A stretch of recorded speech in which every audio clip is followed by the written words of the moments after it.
welcome everyone to this online seminar on governance by data infrastructure in the post-pandemic Europe, what risks for democracy. My name is Stefania Milan and I work out of the University of Amsterdam, and I'm very happy to moderate this event with an awesome list of speakers that I will proceed soon to introduce to you. The event is sponsored by ACES. ACES is the University of Amsterdam research priority area called Amsterdam Center for European Studies. And here we even have the co-director of ACES, one of the speakers, Luiza, that I'm going to introduce to you in a minute. So just give me a second to pull up the description. 2 words by means of introduction. Where does the idea for such a debate comes from? Well, from the observation that the emergency rationalities of the COVID pandemic have and are increasingly justifying the widespread adoptions of risk-solving technological solutions. Think, for example, of contact tracing apps, thermal cameras, vaccination certificates, which are, a big hot topic these days in Europe. We can see these sociotechnical solutions, so solutions that are supposed to curb the social costs of the pandemic, that try to gather the social need with a technical device, often like, for example, an app or a QR code. Well, these function as what I call regulatory data infrastructure. What do? They generate data, that's their purpose, with the goal of facilitating decision-making by policymakers and of monitoring the polity, including societal interactions and people movements. Just to stick to the Netherlands, these days we are in partial lockdown, and to enter for example, a pool or a gym or a restaurant, you have to show your QR code. And I can tell you that not everyone is happy of that, for a variety of reasons. In so doing, regulatory data infrastructure are attributed functions that are typically pertain to public administrations. They check and regulate, for example, the movement of people. The adoption of this type of devices, this type of tools, promotes a novel mode of governance that has data infrastructure as its core. So this is why we have gathered here a number of experts on anything between, governance to data infrastructure to talk about the problem at hand.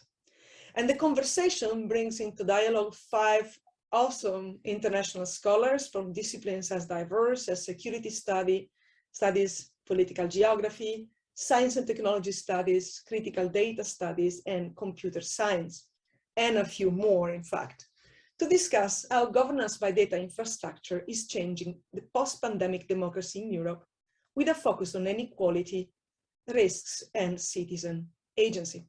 Now, we can debate, and there's going to be time today, whether we are really in the post-pandemic Europe, but we want to be optimistic and try to look forward a list. Now, I would like, without further ado, to introduce our speakers. I'm going to go in alphabetical order. So the first is Claudia Aradau, Professor of International Politics at the Department of War Studies at King's College London, and the PI of the ERC Consolidator project, Security Flows. Second in alphabetic order is Luiza Bialasiewicz from the University of Amsterdam and the co-director of the ACES research priority areas. Welcome. Luiza is joining us from the United States, where she counts herself at the moment. Luiza is Prof of European Governance at the Department European Studies of the University of Amsterdam and a visiting professor at the College of Europe in Netherlands. Third, Seda Gürses, also in the Netherlands, associate professor in the Department of Multi-Actor System at Technical University Delft, coming to us from computer science, and associated with the Faculty of Technology, Policy and Management of TU Delft. Welcome, Seda. Francesca Musiani, associate research professor at the French National Center for Scientific Research, the CNRS in Paris, France, and the deputy director, as well as co-founder of the Center for Internet and Society, again at the CNRS. Welcome, Francesca. And last but not least, another Dutch-based or Netherlands-based professor, Professor Linnet Taylor, Professor of International Data Governance at the Tilburg Institute for Law, Technology and Society, Tilburg University, the Netherlands. So welcome everyone, and thank you for agreeing to be with us and making this session fit in your busy schedule in a time before Christmas in which, frankly, we all would rather not think about pandemic and governance in general, I would say. So I've asked the speakers to start with a provocative statement, and I suggest to go around the table in the same alphabetical order, starting then from Claudia. And they're going to offer us some food for thought from their own disciplinary perspective, from their own discipline, from their own research focus and research engagement also during the pandemic. After that, I'm going to ask them a number of questions, but we really welcome questions for you, the attendees. And we have here people who help us monitor the chat to identify such questions. The idea is really to have a conversation much more than yet another academic event with long speeches. There's a lot that we can say about this topic, but as usual, we like to learn and we can learn much more in dialogue with each other rather than, isolated in our individual discipline, in our offices, or as is often the case these days, in our homes. So welcome everyone once again. And without further ado, I would like to call on Claudia. Claudia, the floor is yours. Thank you very much, Stefania. I have to say, I had thought of a little speech, but I'll try not, I'll try to keep it little, not too long. And I guess I start from a point that you raised, Stefania, in your introductory comments about the fact that lots of people might not be happy about some of these technological solutions. And in my contribution, I want to start by raising a question and also an invitation to specify, right, in relation to this very different, many forms of criticism, critique that we hear around these technological solutions. And the question is, what exactly are we critical of? Right, yes, there are these data infrastructures, as you have said, there are the digital devices, but how do we frame the problem? What's at stake here? Is it regulation? Is it data? Is it decision-making? Or is it something else? So I think on the one hand, thinking about how we frame the problem would help us avoid the traps of a discourse that kind of embrace almost joyfully all sorts of forms of what is called bordering. Think, for instance, of the travel bans, right? So there's kind of almost a joyful in some corners, kind of demand for travel bans, despite the WHO advice. But it would also help us distance ourselves, and that's something we can discuss, from the rather unspecified and generic path that's taken by philosophers such as Agamben in this kind of overly generalizable terms of biopolitics, technomedical despotism, and so on. So my question kind of is linked with the suggestion of following Judith Butler in her understanding of critique. And I quote here from Butler, critique is always a critique of some instituted practice, discourse, episteme, institutions, and it loses its character at the moment in which it is abstracted from its operation and made to stand alone as a purely generalizable practice. Right, so if we take this situatedness of critique, then critique is always of some very specific institution, practice, and so on. So that, requires us to frame, I think, the problem in this specificity. And I want to propose just two elements for tonight. I'm going to need to keep an eye on time. Please just tell me, Stefania, if I'm going on too long. So the first problematization is that of bordering, that a lot of these technological solutions are actually re-bordering. They are creating new borders and boundaries. And I think this is important to actually analyze in more detail. And secondly, that the data infrastructures that you're talking about are actually, I would argue, private infrastructures, like totally private infrastructures, right? So to some extent, they're not even public-private partnerships and all its language, but they're private.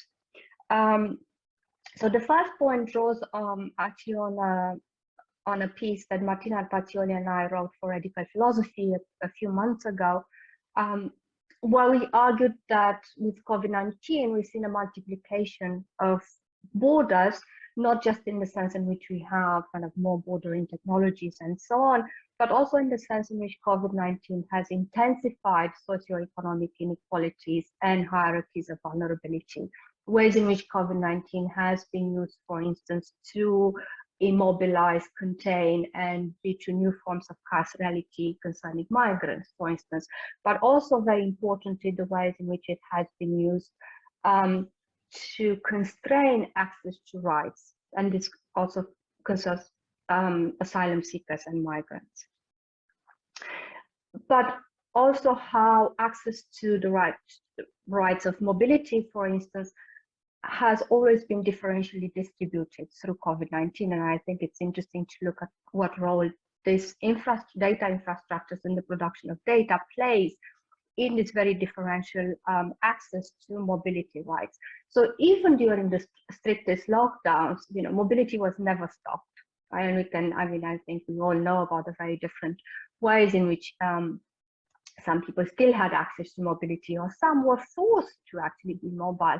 So one interesting point is that during lockdowns, for instance, deportation flights were not stopped. So the UK did not completely stop deportation flights. And this is something, and again, to look where were people deported, right?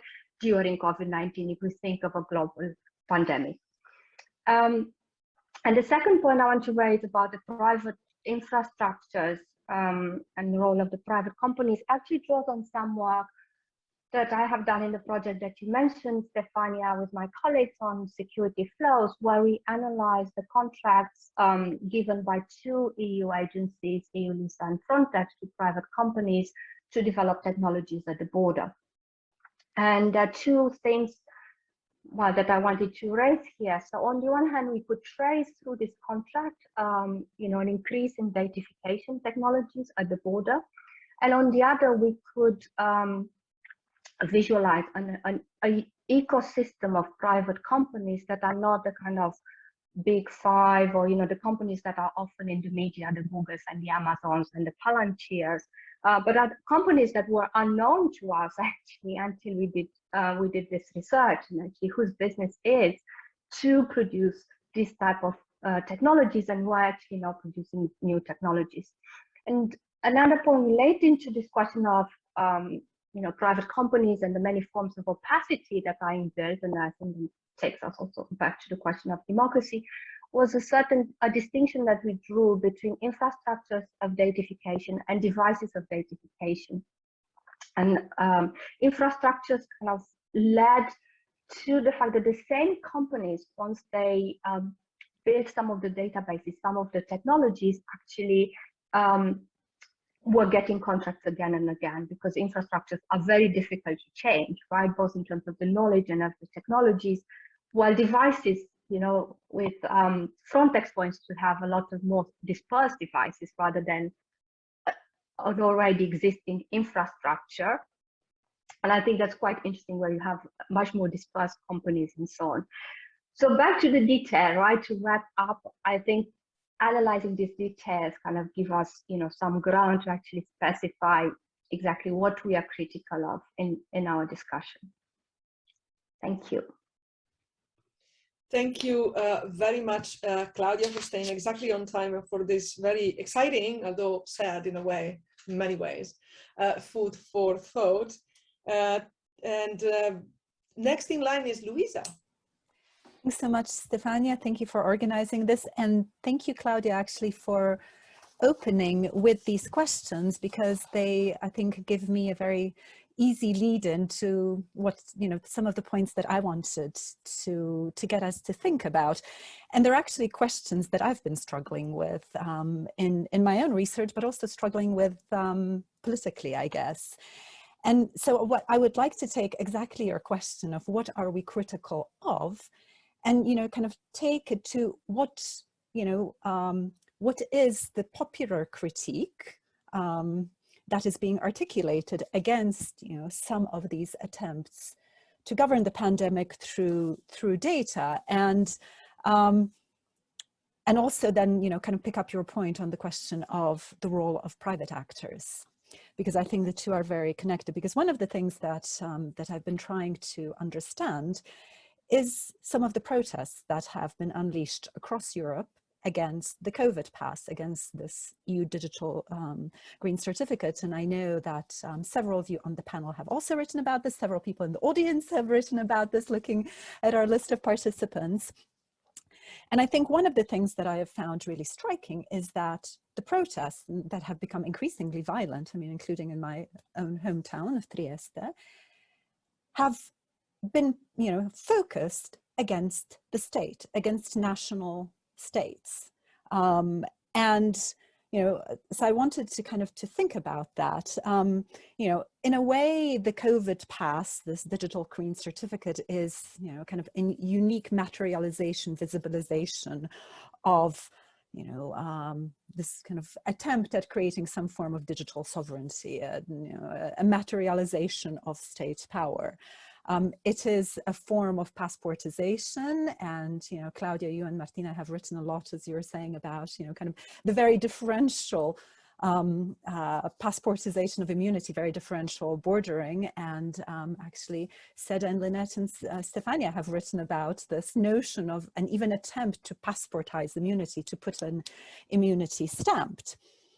And, so as a form of passportization, these certificates, just as passports, are still issued by state administrations. So even the EU certificate, even though there exists an EU regulatory or an attempt at some sort of coordination, because that it is only an attempt indeed, because then it is the national state administrations that decide how to issue these, and they have since last summer. So there is a state form to it, right?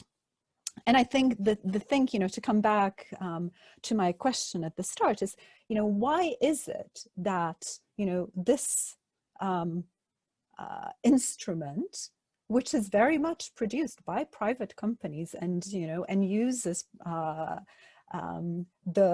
infrastructures of private companies, why is it that the protests are geared at the state, whether in Italy, in France, and, presented as liberticidal, as an overreach of state powers, as creeping authoritarianism, if not Nazism? And Claudia, you mentioned the by now completely disgraced Giorgia Gamben, who throughout the pandemic has been writing texts that have gotten, more and more extreme, and, now culminating in the past months to comparing the COVID pass and, obligation of vaccination to the Nazi yellow star. So really, kind of reaching back into, to recycle past symbols and tropes very problematically, and feeding directly into the rhetoric of the far right that has captured these protests across Europe. I mean, whether in Italy or in France or in part also in the Netherlands. So I guess, the question that has been troubling me, and I hope that you and perhaps our participants can help me understand, is that how is it that here we have, a very much a manifestation of a, kind of an attempt to govern by digital means, and yet the protests against it are very much articulated against the state in a very statist, indeed territorial understandings, even the conspiratorial imaginations that are being invoked here, apart from, kind of drawing to the past. I mean, both in France and in Italy, kind of drawing back to imaginations of an authoritarian state. So the location of the power, the seeming power of these certificates is very old-fashioned, and it's very statist, and it's very territorialized, when indeed, we have something very different here. So why is it, as you're rightly pointing out, Claudia, when, we have, it is the private, actors, that are, very much involved in both the creation and the regulation here, and, kind of the actual rollout.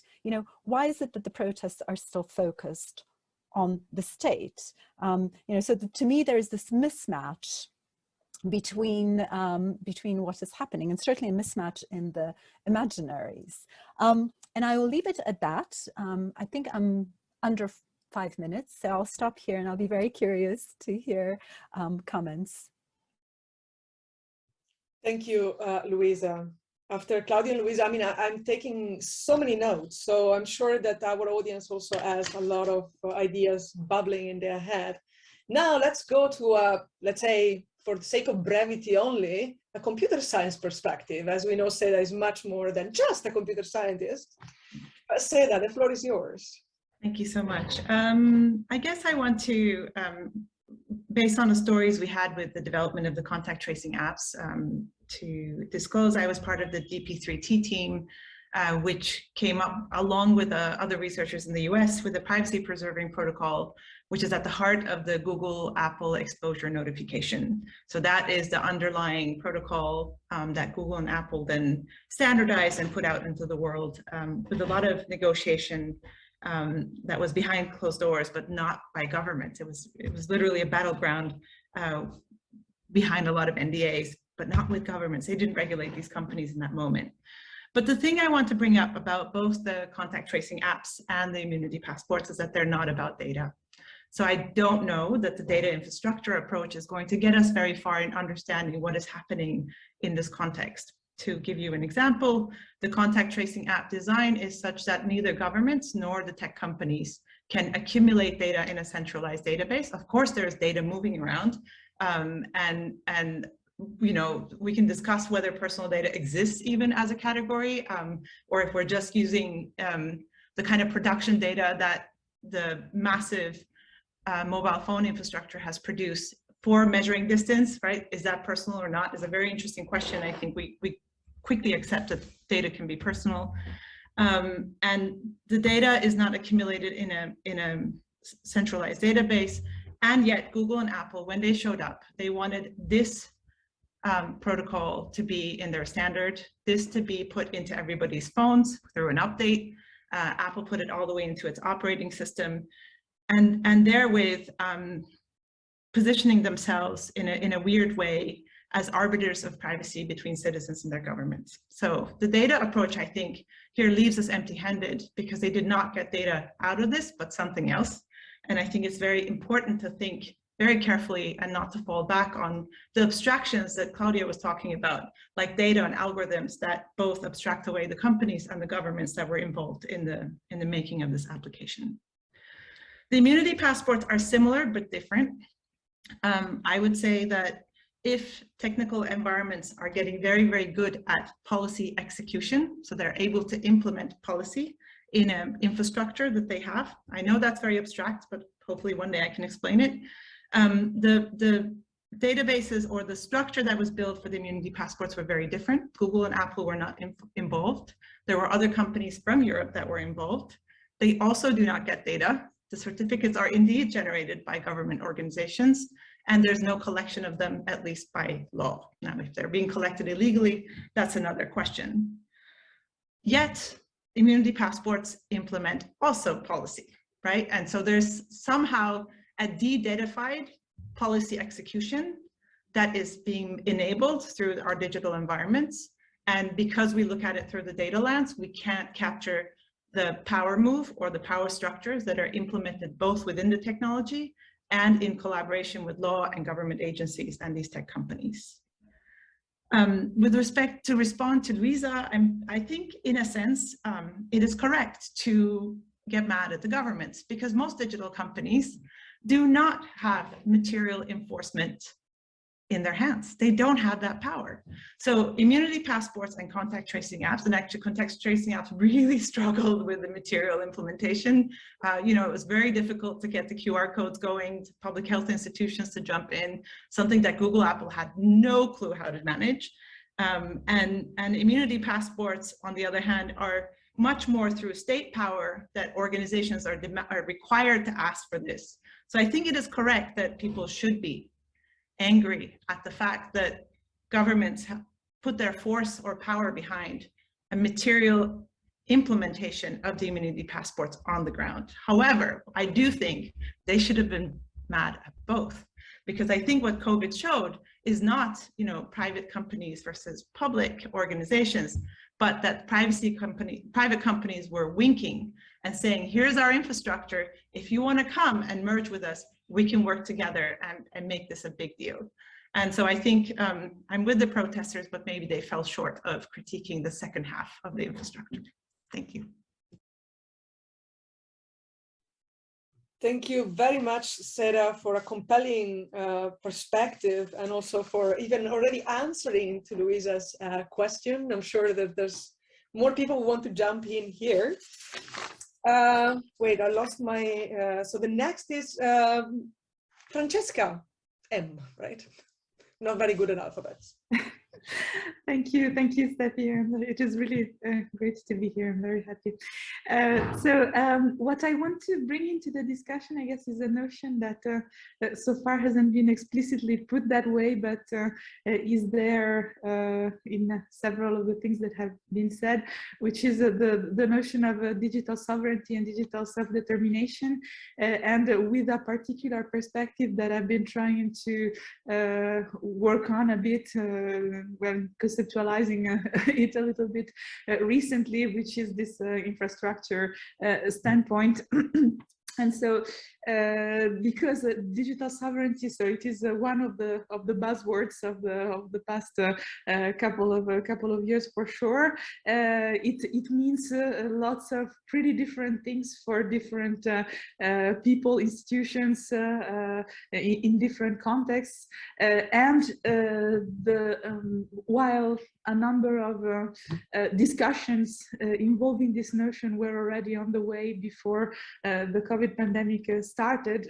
I guess that we can probably agree on the fact that all the systems we've been talking about here that try to make sense of data and to visibilizing infrastructures and stuff do concur in providing yet more layers to this notion. So at the core of this notion is the idea that states should reaffirm their authority over digital technologies and infrastructures in order to protect their citizens, their institutions, their businesses from the multiple challenges that the digital sphere is currently posing to nations' self-determination. And the idea is that right now, this present moment, sovereignty depends on more than stuff like supranational alliances, international legal instruments, something that has held the higher ground in internet governance for quite a long time. But it might depend on locally owned, locally controlled, locally operated innovation ecosystems that are able to increase the economic and technical independence and autonomy of particular actors. So I really think that it's interesting to see how this notion unfolds in different geopolitical contexts. And I guess that there are particular state profiles, so to speak, that have started to come out of the different ways in which the very notion of digital sovereignty is used, also in the context of COVID pandemic and data uses and regulatory data infrastructure uses in recent years.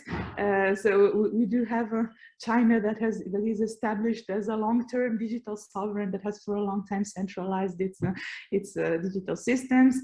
Russia, more recent authoritarian, but very much strong-willed and willing to put on a high-profile number of initiatives. the United States that do not use the label but are sort of a de facto sovereign. India is a strong opposer of US surveillance and constructing their notion of sovereignty with respect to that.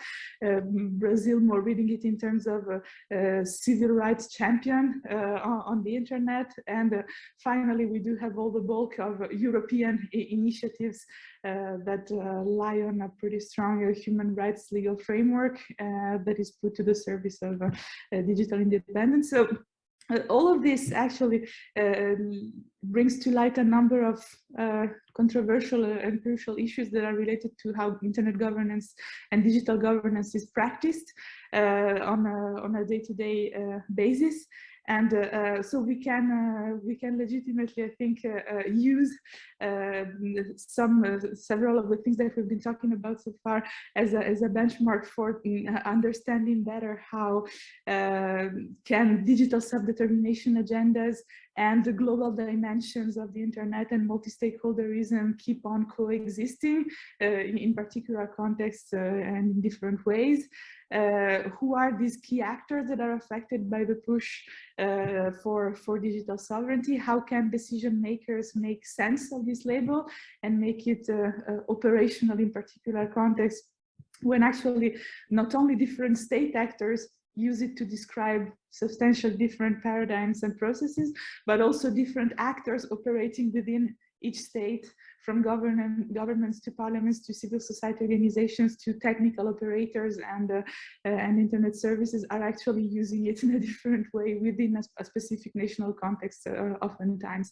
So I think that all of these questions are raised with renewed impetus in the context we are observing right now related to the COVID pandemic, and I think that we can perhaps keep on using this self-determination and sovereignty notions. We can keep them as one of the key terms that can structure the subsequent discussion we'll be having. And I'll stop here for now, but thanks for listening. Thank you very much, Francesca, for taking us into the land of internet governance and into your work on infrastructuring digital sovereignty, yet another lens that connects in beautiful manners with everything we've heard so far. So now for the last provocative statement, last but not least, Linnet, the floor is yours. Thank you. It's hard to be more provocative, actually. I guess what I'd like to do is reflect on something that my team and I have been working on for the last year and how it's changed and how that has relevance for what we're discussing today. So we started a project called Sector Transitions and Transgressions a year ago, based on some really good work by Tamar Sharon, who said tech firms are transgressing into areas where they don't have capacity, ethical understanding, and they're crowding out public sector capacity and they're creating political dependencies. And this is particularly happening in the pandemic, and it's really worrying. And it follows up on her work on the Googleization of health, right? And so we picked up on this and we were like, okay, let's study how this is happening in the pandemic. And so we spent a year researching, and actually it then stretched out from the EU to Asian countries, African countries, and Latin American countries as well. So we took a global view on this to try to understand what kind of power grabs were getting made. And we entered it with this philosophical viewpoint that it was about business strategy and about specifically power grabs around pandemic business opportunities. And over the course of the year, we've arrived at this understanding that it's dual, that these strategies can only happen because of longer term investments in infrastructure of the kind that Seda studies, I think, with Martha Poon. And that really you have to tackle these both together. And you can't understand one without the other. Like the opportunistic expansion is on the basis of long-term investments. And the long-term investments have an effect on where you can expand and how, right? So they influence each other. So what we've arrived at is that we've arrived at this problem of keeping public goods broadly public. And this is not about privatization, which has been going on since the 1980s and before that. It's about public goods like self-determination, political engagement, health, education and knowledge. Privacy is one of them, but certainly not the only one. As Seda was saying, it's not just about data and keeping it in, keeping it well corralled. the notion of publicness being a public good as well. Right? So this is what we've arrived at, and there's the interaction between business strategies and infrastructures that is causing the playing ground for policy to narrow. That as the infrastructure, the underlying infrastructure becomes able to capacitate companies to do more things in the public sphere, this really trammels the space that policymakers have to work in. A couple of examples from our research, like with EdTech, Proctorio that we're looking at, the examination software, which always gets, resisted as a privacy invasion because it looks at essentially people's bedrooms now and people in other people's bedrooms. It's actually also an infrastructural effects of determining how many students can study in universities, right? This is going to affect educational policy. Once there's enough EdTech in play, schools and universities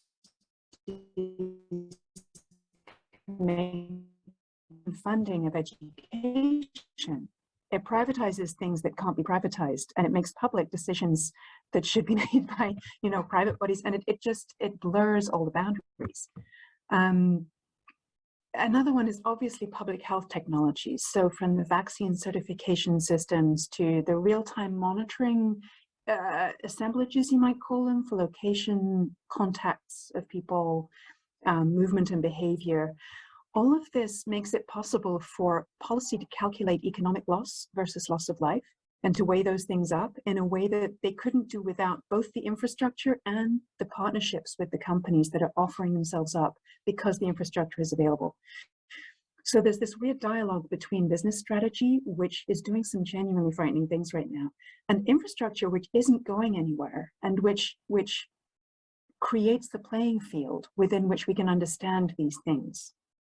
So it actually changes the politics outside of the technology, which is super obvious, but when you try to study it either as purposeful sector transgressions or as just infrastructure creep, you don't get the full picture.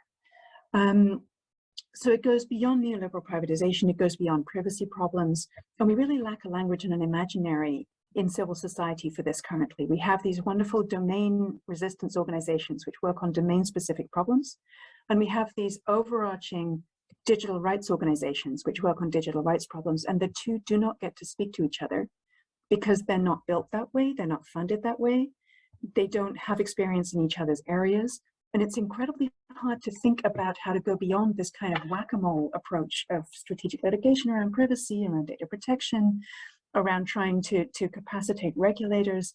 There's a broader question in play here. And how we get to that is the next thing we need to address. Well, thank you very much, Linnet. I guess all of you in the audience are like me, completely taken by this storm of input. Thank you so much, everyone. I'm going to try now to prompt you with some questions, but really, in no particular order. So I'm going to just invite every one of you who wants to reply to come forward. But before doing that, I would like to, we went in a particular order dictated by the alphabet. So I wonder whether, for example, Claudia now has something to say about what maybe Luiza or Seda said, or Linnet or whatever. So I would like to give you the chance to respond to each other first before going to my prompts. Again, with no particular order. You can just jump in, but it's more not to answer, but to throw out a broader question, because I think, one of the things, and I think, here picking up on what Linnet said, is that we lack the political as well as scholarly imaginary, so it's kind of saying, kind of picking up on what you were saying, but also what Claudia opened with, what are we critical of, and how can we articulate that critique that goes beyond a specific domain. So, my question regarding, the protesters on the streets that, pick government buildings to lob things at, or, to focus their protests at, it is, how do you really, literally, how do you locate your claims and your protests and your claims to rights as well? So I think, that would be, you know, kind of my trouble with all of this and trying to understand that. But I think you're absolutely right. We don't have either the political vocabulary, but also the critical vocabulary to kind of to come at both, in a sense. Yeah, Linnet, please. I see. Oh, and Claudia, I don't know who went first. Quickly, just to respond to Luca, thank you. Yeah, I very much agree. I also think that this is reflected in the public resistance, that people are picking the individual freedoms as the source of problems and resistance, because we lack an imaginary. And people, you know, the public is not dumb, but we lack words for this. And the notion of the publicness of this problem is a very tough one, particularly given the current political configurations in Europe and around the world. You know, populism makes it really hard to find the right vocabulary for this. So I think we're really disabled with regard to resisting it coherently at the moment.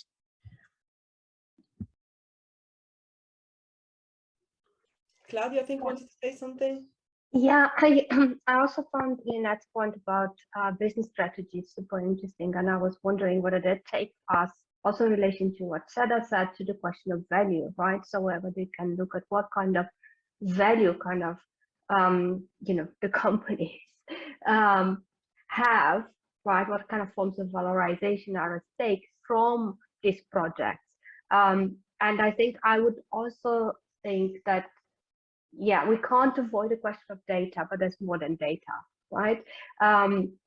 But again, if any of you has had to travel recently, you might see now that every time you have to do a test, and again, it's important to look at the different technologies, you are giving all your passport information, all your personal data to a private company, right? So that's not inconsequential. Again, if you are looking at what's happening at borders, we have more and more the extension of biometrics, more and more forms of biometrics.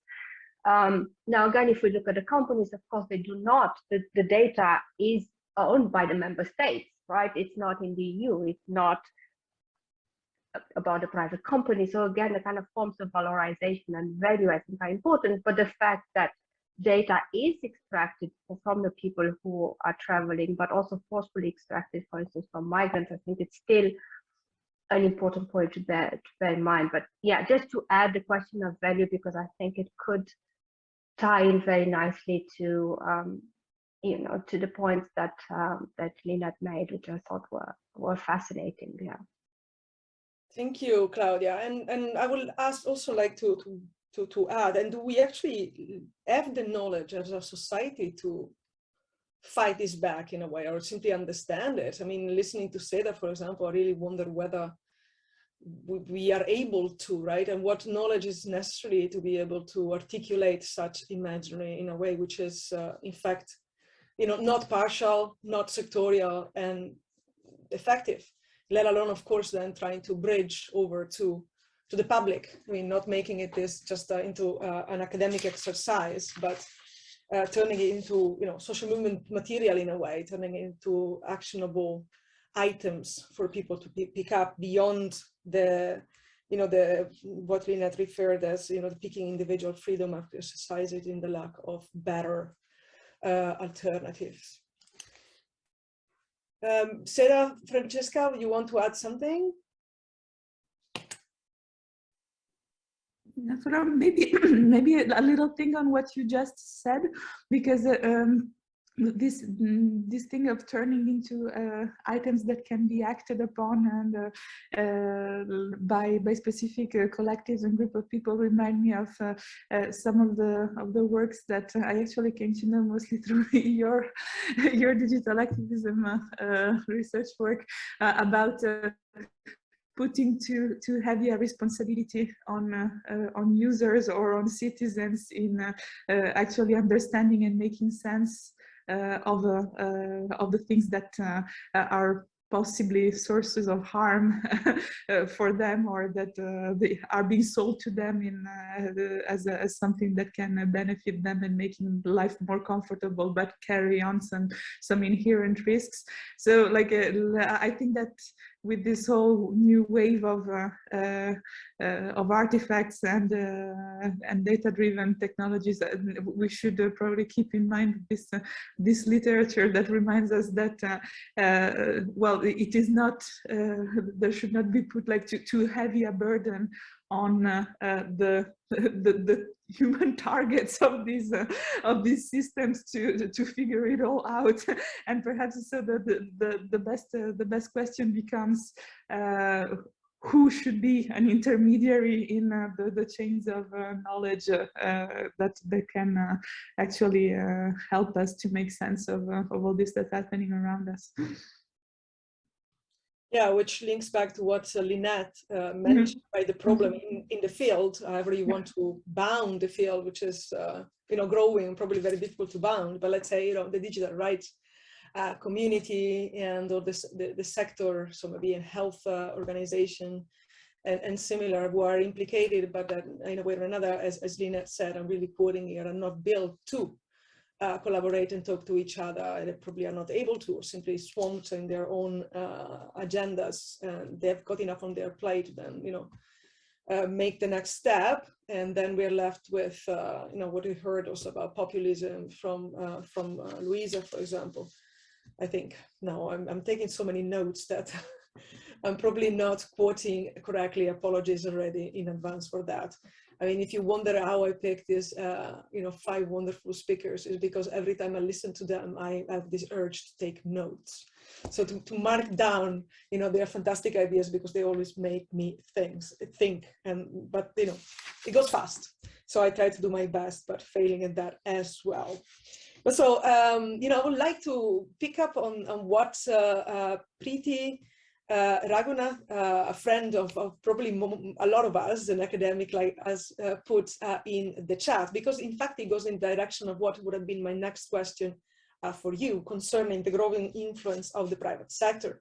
I mean, Seda touched upon it in very, very concrete manners, explaining, disclosing for us, what was at stake, right? Not necessarily the data, but much more, and in different manners and different stakes. When you look at different infrastructures, for example, which is a level of knowledge that is inaccessible to most of us, no matter how expert we are in our respective fields. So I read out what Preeti says, because I think it's a good segue to discuss that. This is connecting, so our statement, our question is, connects to a statement by Francesca Linnet. In India, it is indeed interesting that the phrase digital/data sovereignty is being bandied about to promote Indian conglomerates like Reliance. In most venture, an entity like Facebook then gets a 9.9% stake. This collusion of the state with local and global corporations with interest in the business of data is complex and quite murky. How then do we retrieve the public?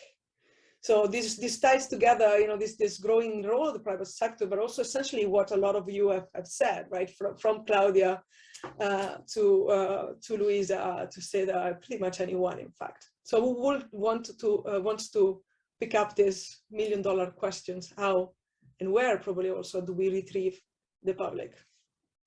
Thank you, Preeti, for this very tough question. Could have a first try at it, just because we're trying to do comparative work between regions. And one thing which may not be that helpful is that we definitely observe this super predatory character to what's going on, where it really matters how rich the environment is, how wealthy the environment is, as to what kind of transgressions we see. So we see the real mix of infrastructural expansion and business-related transgressive activity in the richest states. And then there's sort of this real mix that goes on until you get down to much poorer places, where you get a lot of nepotism, corruption, and bad government contracting, which has many of the same features, but where the scariest actor may still be the government itself, because it still owns and operates the infrastructures predominantly. And India is in this interesting transitional place where it has wealth, it has a mix of public and private infrastructures. And so we sort of see all of the above. And I think India is a fascinating place to study this dynamic. And it's really hard to, I don't have an easy answer on this. It's really hard to pin down exactly where it sits on the spectrum. And I think it depends where you are in India as well. I think it really matters if you're in Delhi or in a rural area, what kind of transgressions you may be seeing. But definitely, I mean, this what Brigitte is describing here is very common in the Western sphere, where there's a lot of wealth in play. But it's also important to understand how these transgressions get translated into lower income environments, where they're going to have different effects and be less visible, I think. Linnet, anyone else wants to? I mean, I'll just jump in because I think that's a really important point, because I think even in trying to think through how we articulate both a critique, but also any sort of kind of conceptual way of grappling with this, I think context matters a great deal. And I mean, state forms already are so diverse, and the ways in which the state is articulated and articulates itself and re-articulates itself with, the broader private realm, which is I think even the idea of a private, separate private and public realm is, it has already been complicated, as several of you said, since the 1980s. So I think the state spaces that we're looking at, I think, matter a great deal. So I think, already, I think even within the EU context, those articulations are quite different depending on different, regulatory structures, different legal and constitutional structures. I mean, where there is, some limits are still there. I mean, they're being negotiated, they're being worked around, but I think that is also something important to keep in mind. So that's not an answer, it's just throwing even more into the mix here.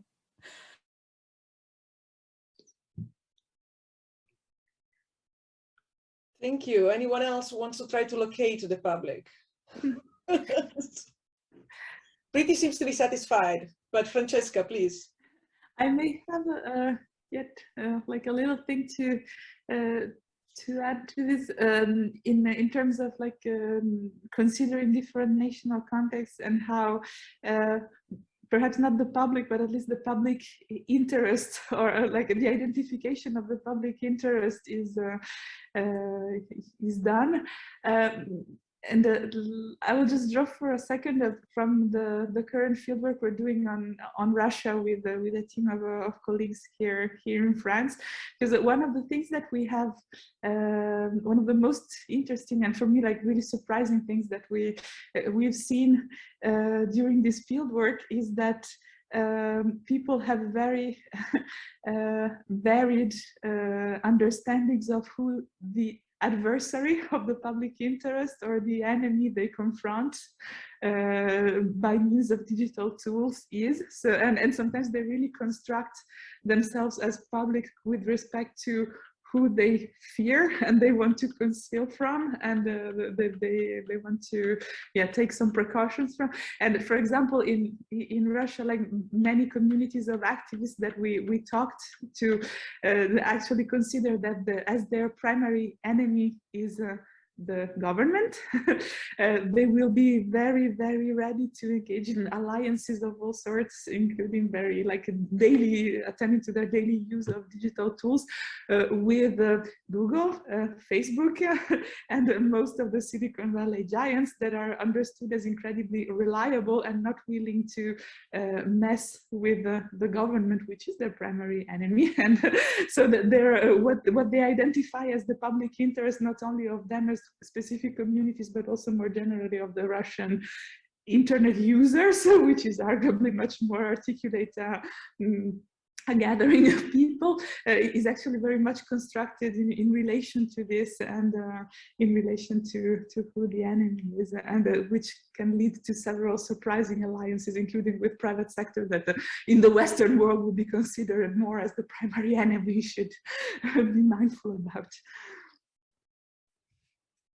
Thank you so much, Francesca, for taking us to Russia. And this would have been, my kind of last concluding question. We are talking about Europe here, but because of ACES, of course, okay, I'm sort of Center for European Studies, but also because most of us are located in Europe. But in fact, a lot of our research agendas extend well beyond Europe.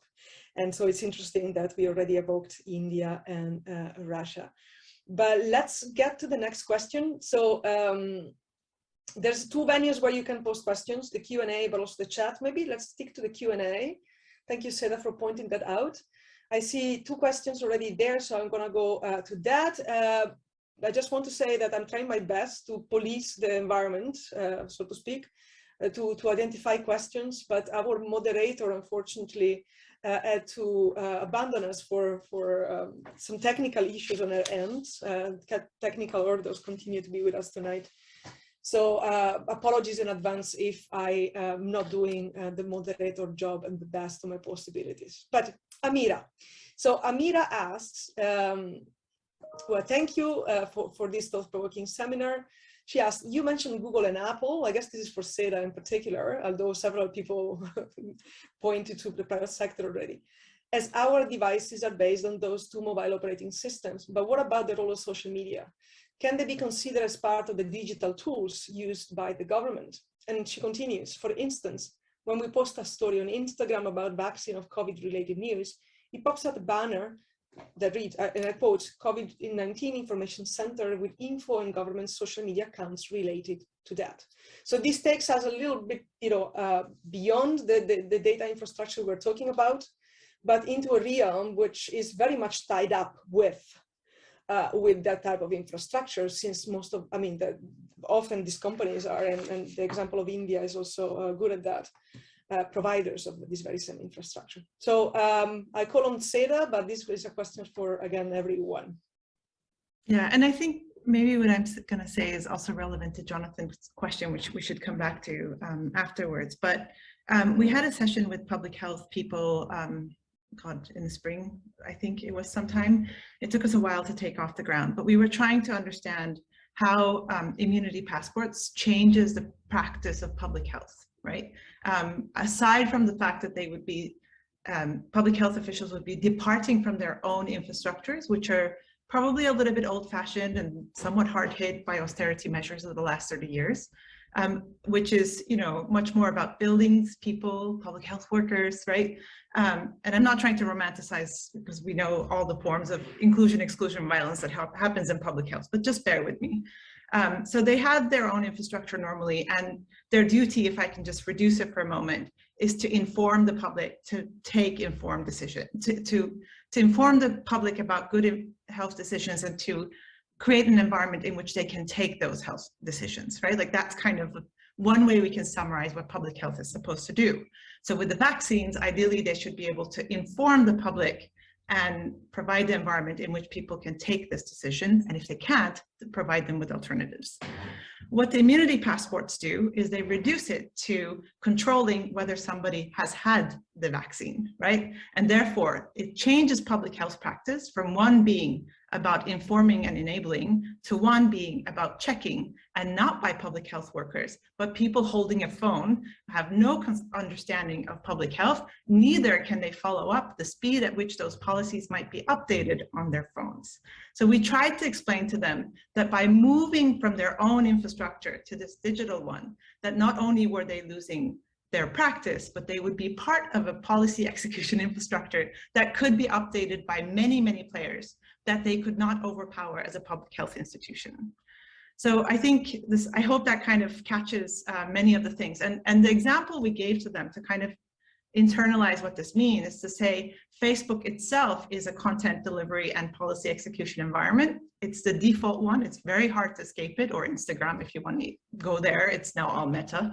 But basically, it is because of the intense speed at which content can be delivered and policy can be executed in this infrastructure that we have massive amounts of misinformation and massive amounts of vaccine hesitancy. So the public health people are already hit by Facebook as an environment in which it is very difficult to control the policy. And in fact, I don't want anybody to have that kind of control over an infrastructure that can speedily present data across massive populations. So when you see the government show up there, they're actually partaking in the policy execution environment. They're not leading it. And I think this is really important to understand. And I think it's really also helpful in hopefully in understanding why the immunity passports were needed in the first place.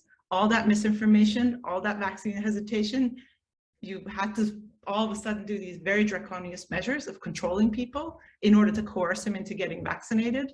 But what is really ironic is that as a response to it, one infrastructure that messes your own policy, your own public health practices, you add another digital infrastructure, which you probably cannot control. So we tried to kind of say, don't multiply these things, instead stick to your guns, do what you do, which is public health. And they said austerity. So this is just like our short story from the spring. Thank you so much, Seda. I guess these offer a good, connection to Oscar's question. Oscar asks, most of you, I guess, you in the panel, have considered digital contact tracing app and vaccine certificates as separate mechanisms, which they are. However, in countries such as Germany, we see that smartphone apps are combining functions, such as contact tracing, providing certification, and even checking functions. How do you consider such developments, which are often required by users in the name of convenience? Is it probably for Seda again, but anyone else who feels to like? Linnet, do you want to go? I think you put your hand up. Well, I think you should, but I'll say something super brief, which is that one of the things that's coming out of our work is that in many places in the world, we're seeing the emergence of super apps. And that I think Oscar's question goes to what super apps look like in a context where we don't think there are super apps. We're seeing a conscious logic on the part of business in the ID sector to sponsor and help build national digital ID infrastructures, which centralize identity for the first time in various countries that haven't done that before. And the logic is because then we can hang other services and products on that infrastructure. And those products and services include the COVID public health pandemic functionalities, but they also include visa applications, migration control. Very explicitly, they talk about this, right? Fintech, just absolutely everything. And then lots of public utility connectivity as well, how you get your phone, how you pay your gas bill. And then we get into, sort of ADHAR-like things where you also hang the ability to travel, the ability to book tickets, the ability to book your exams in the education system. It all winds up being attached. And so the super app infrastructure answers the ID infrastructure and both connect to the COVID pandemic infrastructure. And I will pass to Seda. I think there are other questions, so. I see Francesca has raised her hand. Is it about this? Yes, it's about this very briefly, because on this convergence on super apps thing, I was just thinking that the CNIL, which is the French Data Protection Authority, was born in the mid-70s because of the first attempt by a French government to create a centralized database related to health and other types of data, which the social security code that each French citizen has assigned at birth was supposed to be sort of the key sesame to this database. And there was a massive uproar about this and its potential threats, and the CNIL was created as a result. Right now, the CNIL is taking a position on these most recent developments and the convergence of these mechanisms in a way that is really not very dissimilar to what happened 50 years ago with this kind of centralized repertoires. So I guess that history repeats itself even with the different technologies, and there are probably things we can learn from this history as well. Thank you very much, Francesca. I've seen there's two more questions in the chat by Anna and one very provocative one by Jonathan. But before going there, I'd like to tap upon the issue that, several of you have mentioned, but that as of lately, Seda also came up with, the issue of the intense speed at which these things are happening, right?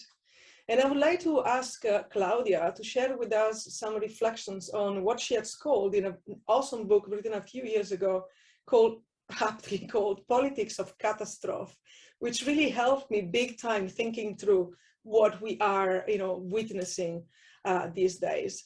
because I think this provides an interesting, sort of umbrella framing to all the technological and social questions that we're talking about here. And then we can go to the other questions. Wow, Stefania, I can try. It was a long time ago, though. But I think it's relevant. So the book was actually challenging again the framing of a catastrophe to come, right? So, and it was situated around counterterrorism in the wake of 9/11, and I think that maybe that's something that could be relevant in terms of again thinking what we are critical of. And the catastrophe to come was this unexpected terrorist event that might happen at any point in the future. That was the unknown unknown. It was a tiny, tiny possibility, uncertain, but that's what we had to be prepared for. And yesterday I read an article. It came out yesterday by Sheila Jassanov about preparedness, why preparedness will not save us from the next pandemic.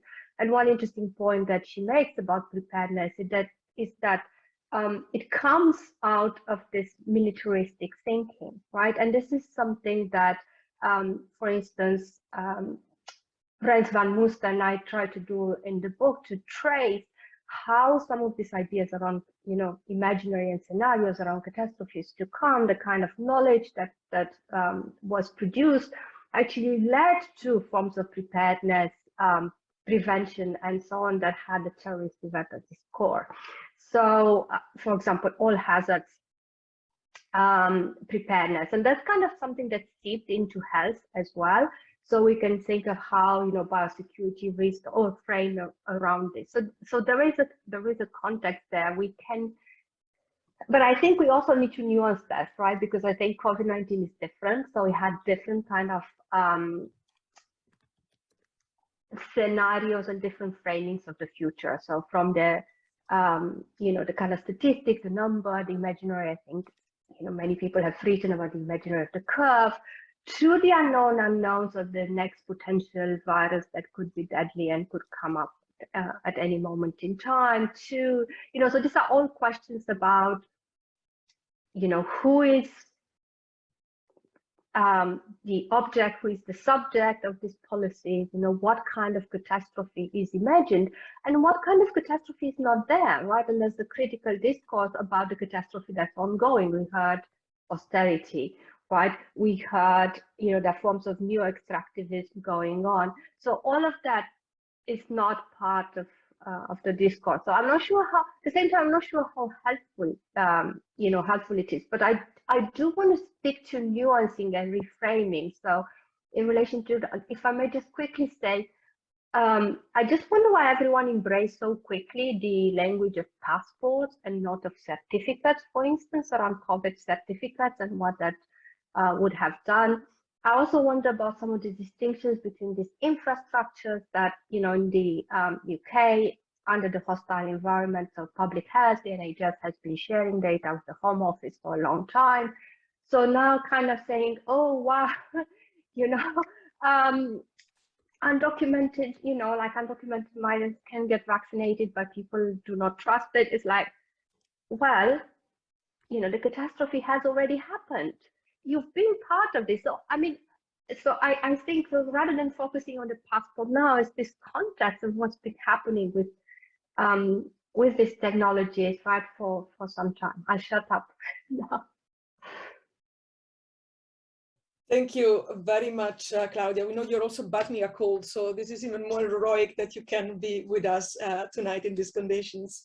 I guess these offer an interesting segue into the question by Anna Valdivia for Seda specifically, and Seda has already agreed to answer it, so I'm just going to read it very quickly. What are the best practices for computer scientists to engage and to translate tech concepts such as the COVID passport to social scientists, civic organizations, or policymakers? And I would add the public. This also links up to what Luiza was saying, also the lack of imaginaries, right? So it all comes beautifully together. Yeah, I was going to ask for clarification on the question, but I ended up saying I'll answer it. So, sorry, as these things go. So I don't know. I think it's really it's really difficult to answer that question like we need to explain something. I think what we tried to do with Carmela was to say, even if we made the immunity passports extremely privacy preserving, and it just had one bit that said, okay, you have the certificate and nothing else, right? It would still execute the policy and potentially include or exclude or, as you said, borderification. I'm sorry, I don't know these big words. Bordering. And they're very big words for me, sorry. And I'm sure I use as big words from computer science, and I apologize, and maybe that's Anna's question. So I think, you know, the question assumes that if computer scientists could explain this technology, then we could have a better question, better discussion or better understanding. But I do think that the first question for me is, why did we even need these immunity passports to begin with, or certificates if we want to go in that direction, and why we didn't think about alternatives. I remember a lot of discussions where I said we need to make access to anonymous testing and anonymous vaccination. It was just so difficult to get it through. That's very basic, right? And I know a lot of communities, and they're not right-wingers, and I'm not saying there are no right-wingers, there are way too many of them, but you know, they really are looking for alternatives with respect to vaccination, and there's nothing given to them. So I don't think we can explain, or we can maybe add to the discussion as computer scientists if we could explain some of the things that are at stake in a technology, but I'm not sure it's just computer science knowledge that is necessary. Without wanting to go too deep into it, I think what we're trying to show is that software production as a whole is currently completely captured. I'll be careful with the completely, but quite a bit captured by you know, the mobile operators, which came up earlier, and the cloud companies. So it is almost close to impossible to throw up an app that has global reach without going through either Amazon and Microsoft in the cloud and their networking, and through Google and Apple on the apps. So most computer scientists do not think about this, do not think about how their techniques might be furthering this infrastructure. So I feel like that conversation is much more complex, and just explaining the designs of algorithms or protocols like we did with contact tracing might just not be sufficient to have that discussion. Thank you very much. I hope Anna is satisfied. I mean, you asked a very, very big question there, so probably you need many, many Sedas to answer it in a multifaceted fashion. So the clock is ticking, and there's two more questions, two in the Q&A, one in the chat. The one in the chat by Jonathan, I would like to conclude with it because it's a very big one. So let's go first to Natalia. Sorry, Natalia, I cannot pronounce your surname, so I'm not even going to try. So she wants to follow up on the question about social media, and she would like to hear your opinions on the role of social media platforms in shaping vaccine/COVID pass awareness. Do you think they can be viewed as a useful way to address the wider public, or are they rather a tool for further polarization? And I guess I'm going to try to group it together in the interest of time again with Izzy's question, who asked about the significance of Google in terms of vaccine conspiracy theories. I mean, it's a bit of an unfair grouping, I suppose, but you can read the rest of the question there. Who feels like picking up any of the two?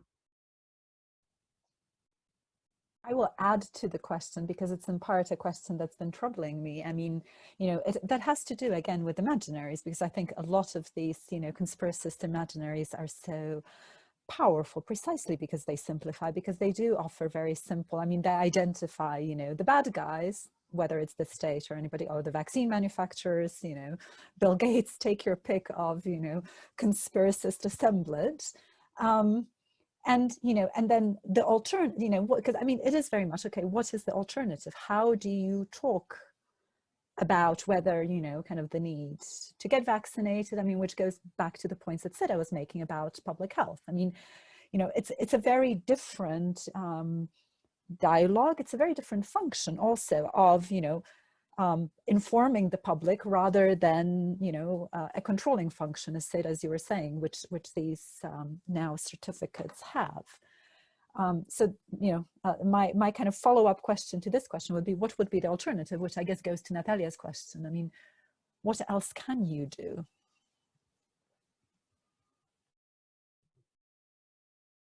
And in a way, it links up to what Jonathan is asking in the chat. I don't know actually whether everyone can read the chat, so I'm going to read it out loud because it's a nice conclusion. Not sure we have an answer really, but at least extra food for thought for maybe another, follow-up to this successful conversation here. So Jonathan Zeitlin is professor at the University of Amsterdam, and together with Luiza, one of the co-director of the ACES research priority area. Thank you, Jonathan, for supporting the organization of this panel. And Jonathan asked, at the risk of being really provocative, I have to say that after listening to the discussion so far, I remain unclear what the panelists are really critical of as regards, for example, vaccine passports. In this regard, it would be helpful to hear from the panelists about what sort of alternative proposals and approaches they would positively support. So this is a very big question that comes your way, ladies. So let's see whether in the next 5 minutes, maybe we can come up with something that can convince Jonathan, or that can set the basis for a further conversation of this kind. I guess I could kick off with this by saying that if we just take the example of vaccine certification, so Seda and you and I wrote about this, Stefania, that if you take an alternative world where you can't have the tech, almost any solution you come up with for any part of the pandemic is going to be more effective. This literally provides infrastructure for controlling the movement of people who are generally the most disadvantaged in society and controlling their opportunities without actually achieving a public health benefit. It really doesn't. And while at the same time providing an illusion of public health, which diverts from tackling the pandemic. So on 3 fronts, it's problematic. And somehow we're all unable to discuss it in society because we're so hooked on the idea that tech is going to save us, which is a 4th problem. So there are so many things to critique here that it's hard to focus on just one, but I care very much about loss of life. I know everybody does here. And I really see a way in which you can link vaccine certification to loss of life. And I find that really disturbing.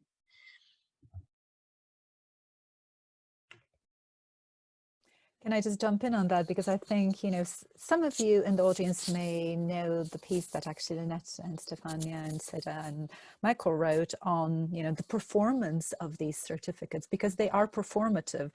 And in this sense, I think, kind of thinking back to what you were saying, Claudia, about, kind of the links with other emergency infrastructures. I mean, the performance of security that is involved in the use of these certificates right now is very similar to some of the other performances of security and insecurity, emerging during the years of the war on terror, and the justification of emergency, the justification of kind of crisis management, but they are creating an illusion. And I mean, if we had a virologist on the panel, they would tell us that they in no way give this stamp of safety to the traveler. Just because I show you my QR code, all it says is that, that I have been vaccinated and perhaps also tested, but in no way it makes me safe, virologically safe. But it is, that performative function is there. But it doesn't, as Linnet is saying, as I think, all of us have been saying, in terms of supporting public health, in terms of offering protection, which is what we are being told, that function is simply not there. Can I jump in? I guess that one of the things that I'm critical of, or can be critical of, is if we go back to the sovereignty notion, is that so there has been this recent history of saying that the state has lost a grip on its traditional sources of authority due to the internet, due to the digital and so on. And what seems to be going on with this kind of new mechanisms for public health tracking and so on is that states very much seem to understand them.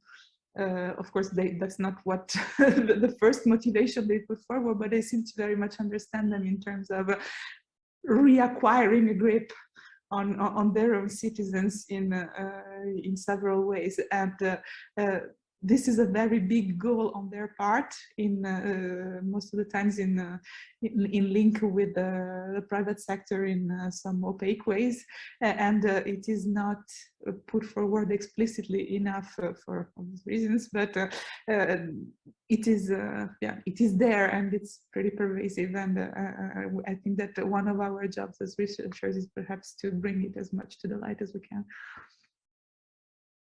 So more work to do. I think, Claudia, yeah? Yeah, just very quickly in response to the question of the COVID certificates. So for me, one of the main problems is the way they obfuscate some of the global inequalities and issues around how the pandemic has been dealt with. So, you know, from kind of which vaccines are on the list, who has access to vaccines, how, you know, patents, infrastructures, and so on. So, you know, it doesn't do any of that. So the performance that Luiza was talking about actually extends in a kind of performance of obfuscation about what has been going wrong in terms of the responses to the pandemic. Thank you very much, Claudia, for spelling out loud the issue of inequality that I know concerns all of you, and you work in a variety of ways, but curiously had not yet been put out as a term. Seda, do you want to have the last word? We are hitting now half past the hour. We're all very tired, so maybe you want to conclude. Oh my God, that's a big task. I think, you know, in many ways, immunity passports don't work, and they're performative, and yet the infrastructural move that we're seeing, both technology companies proposing their infrastructures as a way forward and governments kind of embracing that as a way to govern their populations, is probably, as critical geographers have taught me, going to be an iterative process.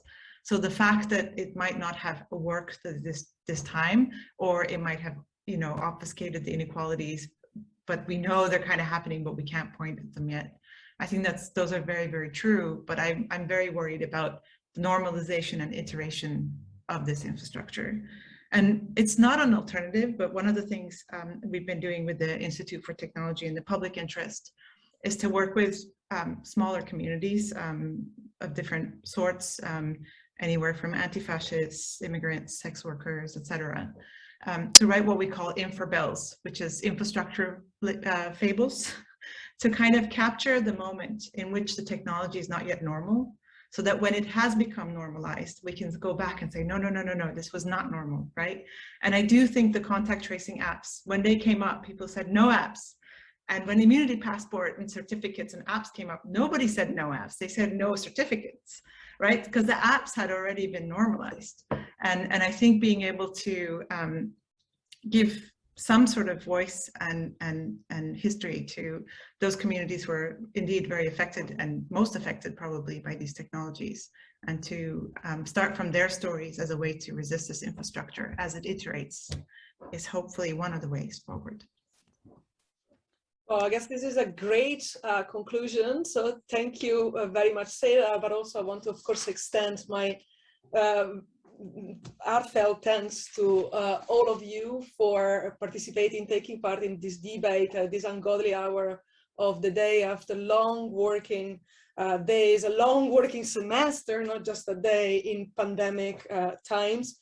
I'm really grateful. Those of you who are not being part of you know, the organization of this wouldn't know that I contacted these awesome speakers who were super busy already in normal times at the very last minute, and they all very generously agreed to take part, primarily because I guess they share all of them, and with me, you know, a willingness to partake in a public debate that we all feel urgent and going very often in very uninformed and odd directions. And we started from there, in fact, today. So thank you very much for your expertise, for sharing, and for your generosity. And I hope we can continue this conversation here within the assets research priority area, but also beyond. Thank you so much. And a round of virtual applause to all of you, and have a great evening or rest of the day for those of you in other continents. Thank you so much.